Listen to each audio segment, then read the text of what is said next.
All right, so today we're going to dive into a massive paradox that pretty much defined the 20th century. How does a revolution that promises total freedom end up creating a state that demands total control? It's a huge question, and it's all wrapped up in the story of how the Soviet Union came to be. I mean, just look at the energy in this image. You can feel it, right? That feeling that a brand new world is possible. But it hides a really chilling question, the one we're going to get into today. What happens when that promise, that path to paradise, takes a very dark turn towards absolute control? So, the big explosion in 1917, it didn't just happen overnight. Not at all. Think of it more like a firecracker with a really, really long fuse. And that fuse had been burning for almost 100 years. Yeah, this was definitely a slow burn. The pressure just kept building and building. You had army officers revolting way back in 1825. Then a czar who was actually trying to make some reforms gets assassinated in 1881. And then, of course, the infamous Bloody Sunday Massacre in 1905. The whole empire was just simmering. And the root of it all? It was the system itself. And that system has a name: autocracy. It's a pretty simple idea, but incredibly powerful. It means one ruler holds all the cards. Total, absolute power. This was the bedrock of Tsarist Russia, and you can see why it was the source of all that trouble. So when Tsar Nicholas II takes over, what does he do? He doubles down. He brings in even harsher measures. We're talking strict censorship, a secret police force sniffing around everywhere. He was just completely blind to how desperate his country was for change.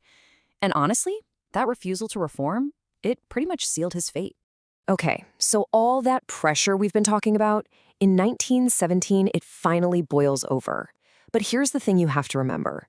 It wasn't just one single revolution. It was more like this chaotic two-act play that would end up changing the entire world.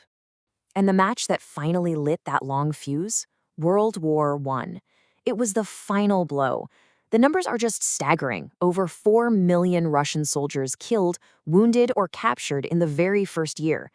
The war just ripped the curtain back, showing how weak the Tsar really was, and completely shattering a system that was already on its last legs. Now, into this total chaos steps a new group, the Bolsheviks. These guys were a radical group of Marxists, and their leader was the absolutely ruthless but brilliant Vladimir Lenin.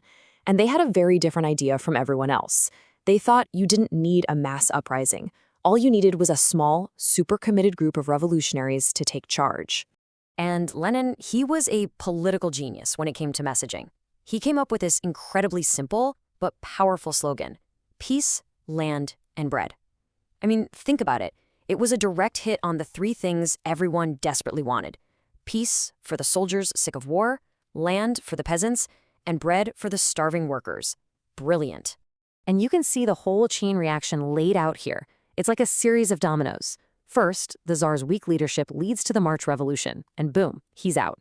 But then the new government makes a huge mistake. They stay in the war. And that was the opening Lenin was waiting for. The Bolsheviks swoop in, promising to end the war, and they take over. But getting out of one war just plunged them right into another one, a brutal civil war. So, grabbing power is one thing, but keeping it? That's a whole different ball game. The Bolsheviks now had this massive task of building a brand new state out of the ashes of an old empire, all while a war was raging. And man, was it a fight for survival. You had the Bolshevik Red Army fighting against the White Army, which was basically a mixed bag of everyone who hated the Bolsheviks, from people who wanted the Tsar back to Democrats. For 2 years, from 1918 to 1920, the whole country was just bleeding. And the human cost? It's just almost impossible to wrap your head around. An estimated 14 million people died. And that wasn't just from bullets. It was from the horrific famine that came with the war. That was the staggering price of creating the new Soviet state. Okay, this is a really important point. It's where the theory of communism kind of bumps up against the reality. Karl Marx, he thought the workers themselves would rise up spontaneously. But Lenin, he had a different take. He said no, the workers and peasants need a guide. They need a single, disciplined party of revolutionaries to run the show. And that one little change in thinking, it became the justification for one party, the Communist Party, to have total control. Now, after Lenin dies, a new player enters the scene who will come to define this new state, a man whose chosen name, Stalin, literally means man of steel. and he would live up to it. So, after Lenin's death in 1924, Stalin starts working quietly, behind the scenes. He wasn't the big, flashy speaker.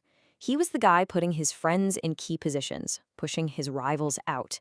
He ruthlessly outmaneuvered everyone. In fact, even Lenin, before he died, had warned that Stalin was too dangerous. By 1928, it was too late. Stalin's control was total. And once Stalin was in complete control, the state he started to build, well, it was something else entirely. So let's break down the anatomy of this system he perfected, a system designed for nothing less than total control. The name for this system is totalitarianism. And we have to be clear, this is way more than just a dictatorship.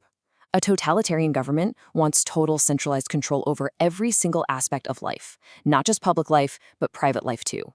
Your thoughts, your beliefs, your family, nothing is off limits. So how do you do that? How do you achieve that level of control?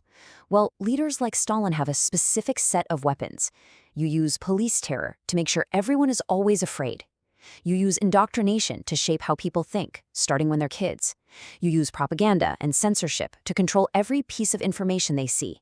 And you find groups to persecute, to create an enemy you can blame for everything. Okay, this is a fantastic example of how this works in the real world. Take a look at this original photo from 1926. You see Stalin right there with 3 of his comrades. Pay close attention to these guys. Now look at the same photo, just republished a few years later. Suddenly, it's different. See? Antipov, one of the men, was executed in Stalin's purges. So poof, he's gone. Shvernik, another one, fell out of favor. So he's gone too. This is way beyond just censorship. This is literally rewriting history. And here's the final step. That original photo eventually gets turned into this heroic oil painting. And who's left? Only Stalin. His rivals weren't just beaten, they were erased from existence. It was like they were never there. History became whatever Stalin decided it was on any given day. This obsession with total control also hit the economy. And what you see here is just wild. On the one hand, Stalin's big 5-year plans led to this incredible industrial growth. I mean, look at coal and steel production. They go through the roof. But then look at the other side of the coin.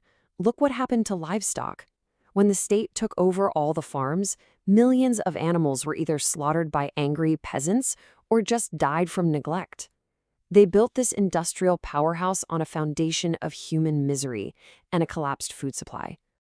And that brings us right back to where we started. The initial promise, remember, was peace, land, and bread. The reality? An industrial giant built with terror and total control. Which leaves us with a really heavy question to think about. What is the true cost of a revolution?